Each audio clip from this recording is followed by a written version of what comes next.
guys, so I wanted to give like first impressions or like a sort of proto review of this movie because I am writing a video right now. I've started on it, and of course I don't want to just make a review video.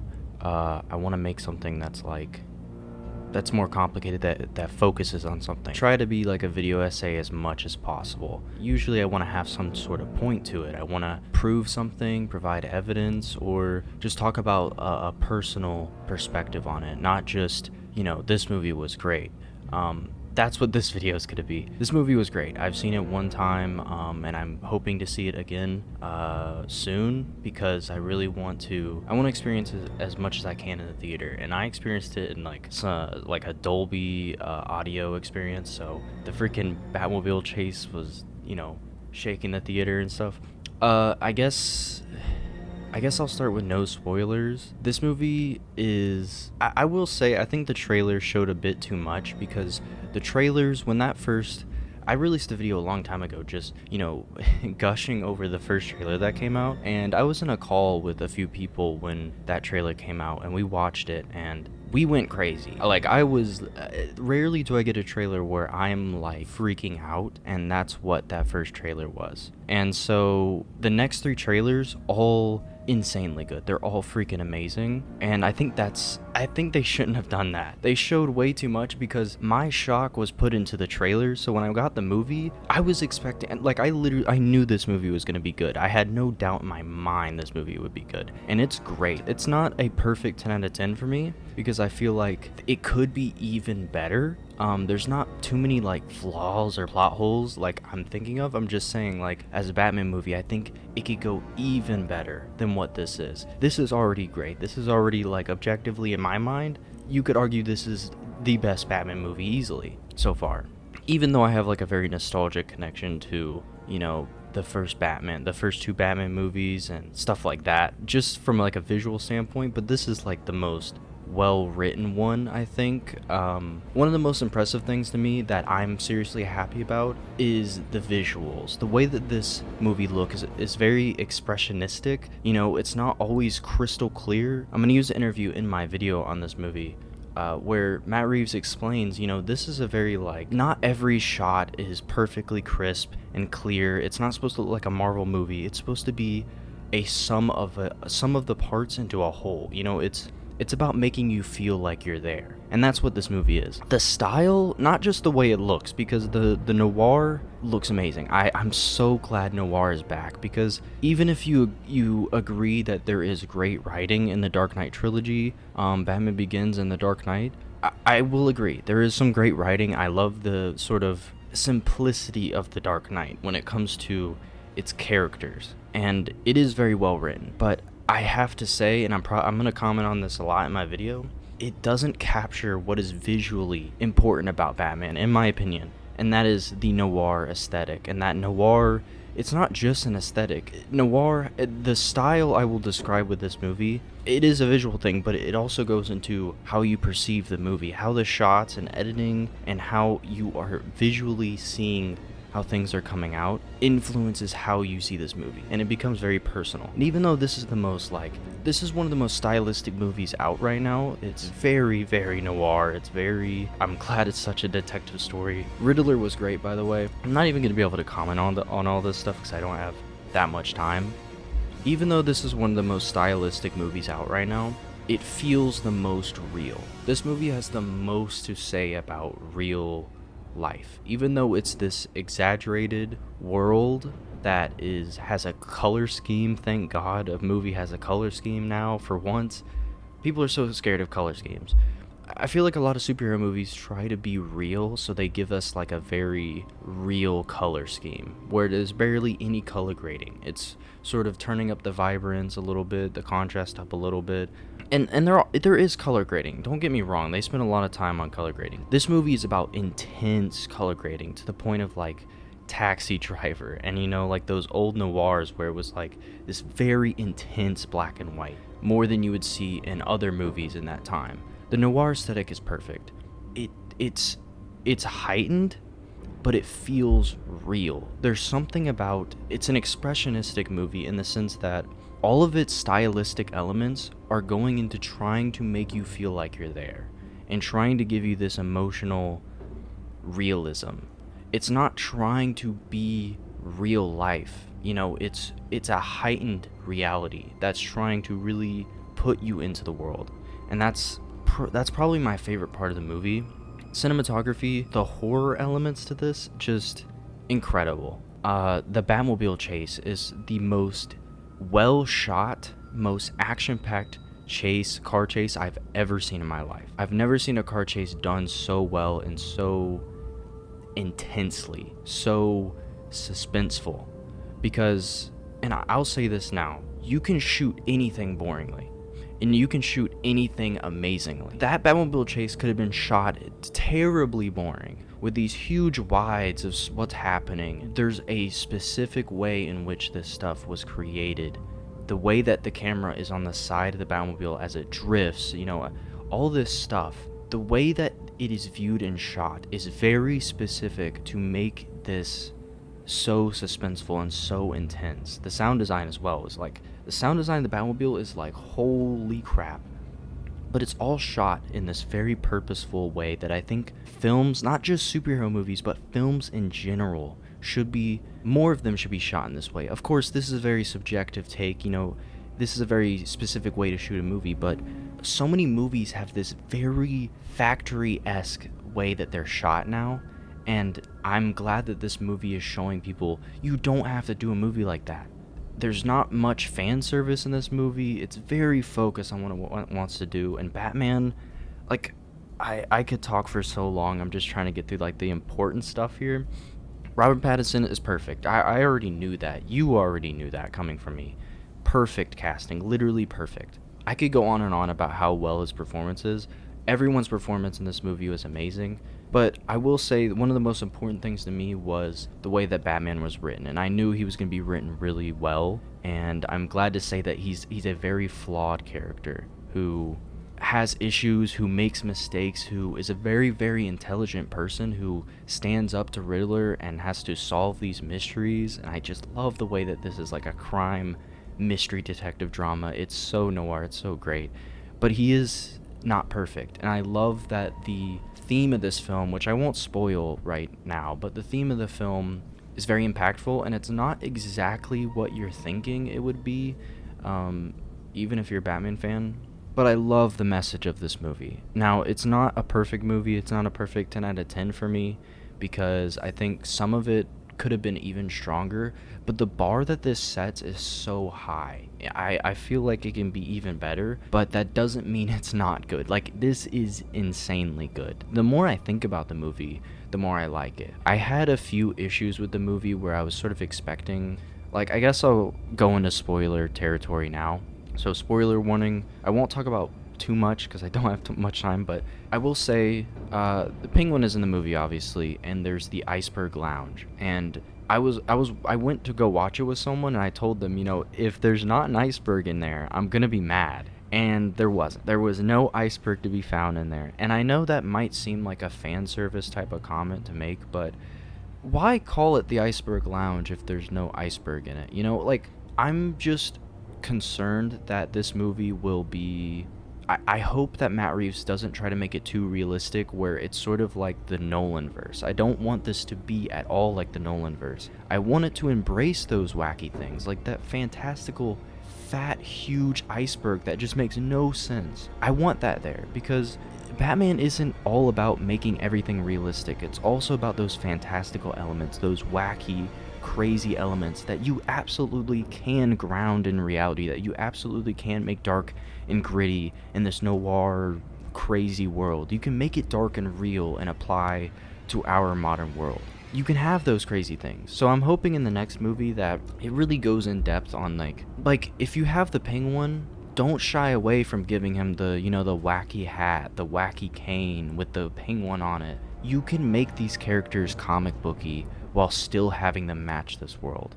And I'm just concerned about that, and I sort of wish the Iceberg Lounge, if it's not going to have an iceberg, then at least explain why it doesn't, and explain Penguin more. I feel like it's definitely a long movie and had a lot to do, so I understand why I couldn't explain all this stuff. And this is definitely a huge nitpick, by the way.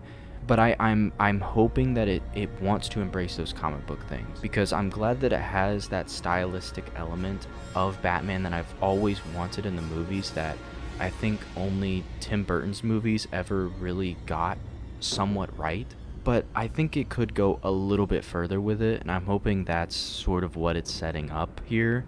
But that's really my only. Well, the other one, I'll have to say, this is a big spoiler warning if you have not watched the movie, but near the end, Joker shows up, or at least he's not Joker yet. He's gonna become Joker. And it kind of reminded me of like teasing Joker in Batman Begins, which I don't know. I just don't want that connection there for those people, and I just feel like him being in the movie was not necessary. Now, I do agree that the way that Riddler, his arc needs to be wrapped up, right? And having a prisoner there and all that stuff helping that arc wrap up.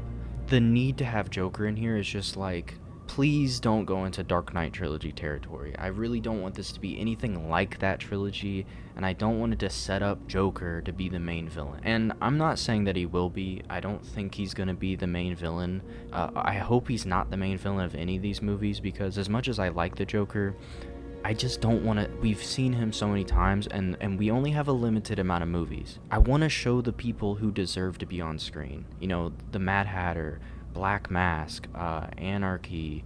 I'm hoping Mr. Freeze. You know, a lot of people who have not been done right on film. Mr. Freeze was done terribly in Batman and Robin. So him showing up and grounding that, like Arkham Origin style, like that would be amazing. Just those people, like a lot of people who just haven't shown up yet in film at all. I think they need the limelight. They are like Oscar material, like Hush, or something like a reimagining of Hush or something like that.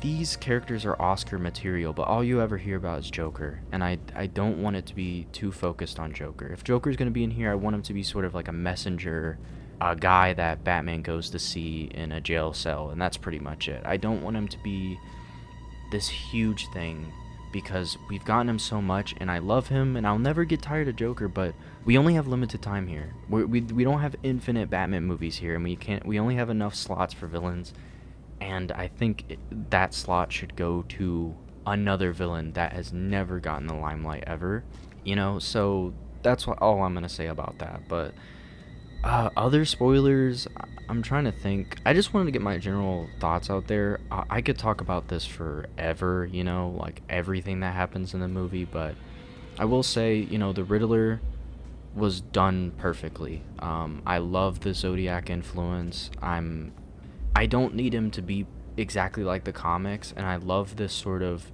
the Zodiac influence perfectly matches the idea of Riddler, and so that character is just perfect to me. It's just a perfect fit, and the way that it sort of matches the real world. This movie is very much like accidentally matched the real world a lot, and Matt Reeves even said that was sort of an accident, because when he made it, or when he was writing it, it was supposed to be an exaggerated version of reality, but when you watch it, you're like, wow, this is our world.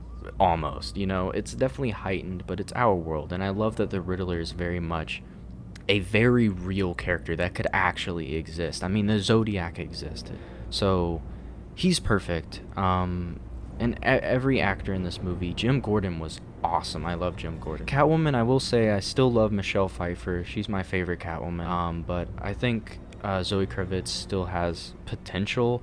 She just wasn't like a huge focus in the film that Returns made her. In Returns, you got her whole origin, her whole arc. In this movie, it's sort of like it comes in the middle of her arc, and I'm not saying that's bad. It's just this movie had a lot to handle, and it handled all of it very well. It handled so much stuff very well that Returns was not this complicated in any way. This film is like excellently written. Love the way that this movie ended. The theme that, Batman doesn't really call himself Batman. He's vengeance in this movie. And by the end of the movie, he realizes that he can't just be vengeance. He has to be something more. He has to be hope as well. He can't just be something that people are afraid of, because fear can be used not just by people who want to do good, but by people who want to do bad, which is someone like Riddler, who Riddler thinks Batman would be on his side, but no, they're complete opposites. They have the opposite goals, but they're using the same tool to achieve their goals, which is fear. And Batman realizes fear won't work by itself. It can be used to do bad things, and so he can't utilize that. He has to utilize something more than that, which is hope. And I love how this Batman is just not perfect at all. He's definitely flawed in every way, and he realizes this hypocrisy that I think is very original and something I haven't. It's a very simple idea, but it's something I don't see much in Batman stories, that fear can be used by people to do terrible things. And maybe Batman shouldn't be utilizing fear so much because it inspires others. You know, it's not even just about the killing rule or anything. It's about the tools you use to achieve your goal. What is the impact of those tools? You know, what does that say about the city? And I don't know. Like, that's just a great. I just love the ending where he's helping people get out of the city and stuff, and someone's hurt and he's holding their hand and they don't want to let go. Just, it's amazing, and it shows that Batman can do more than just punch people. It's great. It's really, really great. So, this definitely isn't a perfect Batman movie in my opinion. I don't want people to overhype it too much. It's definitely insanely good. And I think if none of the trailers came out and I just saw this, like, if that first trailer came out and that was it, this movie would have blown my mind. But since they showed so much in the trailer, I was sort of expecting a great movie, and that's what I got. I got a great movie, and maybe a masterpiece. It's definitely wrapped up. It set up its own rules, and it played by those rules and did a great job wrapping up those rules. And so it's definitely close to a 10, but I'm not going to do that yet because I feel like there's so much more they could go. And I feel like this definitely isn't the ceiling. There's more to go here. There's more to explore here, and I'm really hoping that the next movie goes even further with this, becomes even more comic booky and more of what I want out of Batman, which is the great writing, but also the great visuals and the great fantasticalness of Batman, the exaggerated nature of Gotham City. You know, I don't want this to just be real life. I want this to be an exaggerated version of real life. So I'm hoping it goes even more in that direction in the next movie. But I guess that's just my weird, wacky, off the script review of this movie. Definitely a ton of stuff I didn't talk about, obviously. I could talk for so long about this stuff. But I just want to get my thoughts out there because I feel like my video might take a while to get out. I just wanted to release this and sort of get my ideas on it, sort of capture the hype, and hopefully I get that video out eventually. And I hope to pinpoint on something and really make a unique video. I don't want to just make a review on it. I want to make something that talks about something personal. So I hope you guys are excited for that, and I hope to make even more videos about this movie beyond that. I'm so excited for what's next. I am so excited for what's next. I can just imagine, like I want to make a villain's wish list for this movie because I can just imagine so many cool villains being in this universe, like a Black Mask, Hush, and stuff. Hush is a very iffy character that has been done wrong in the animated movie, but I feel like if you reimagined him, he looks so cool. There's so many cool looking villains that I think need to be utilized, and I'm so excited for what's next in this universe. But yeah, I could keep going, but I'm gonna end it here, and hopefully enjoy this video and tell me what you thought of it. Amazing movie. Definitely like a 9 to like a 9.5 out of 10. It's amazing. It's amazing. I could just keep saying it's great in every way. Anyways, I'll see you guys later.